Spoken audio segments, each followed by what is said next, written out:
Казвам се Мартин Пенчев и заемам длъжността на оперативен менеджер във фирма Лимар. Основната ни дейност е търговия с инвестиционно злато и сребро, обмяна на валута и общо застраховане.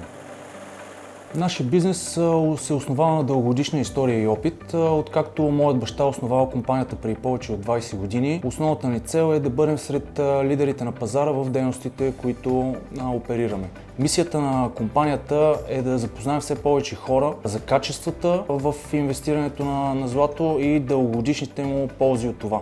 Когато потърсихме услугите на дигитална агенция Селмакс, бяхме изправени пред редица предизвикателства. Отчетохме голям ръст в интереса на дигиталните платформи за търговия на инвестиционно злато и затова сметнахме, че е неизбежно да подходим към дигитализирането на нашия бизнес и оптимизирането на онлайн присъствието ни. От опита ми до момента знам, че е много трудно да намериш дигитална агенция, която да обединява толкова услуги на едно място. Затова и реших да се доверя на Петър, с когото се познаваме повече от 10 години и знам какъв професионалист е. Хората, отношението и доверието бяха основните за вземането на това мое решение.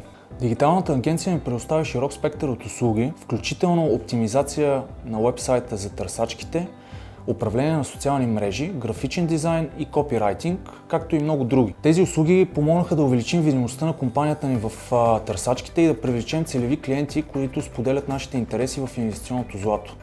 Като към момента обслужваме поръчки от цялата страна и все повече хора са доволни от обслужването, което им предоставяме. За нас е важно дигиталната агенция да разбира спецификата на нашия сектор и да умее да предоставя иновативни идеи, които да съответстват на нашите нужди.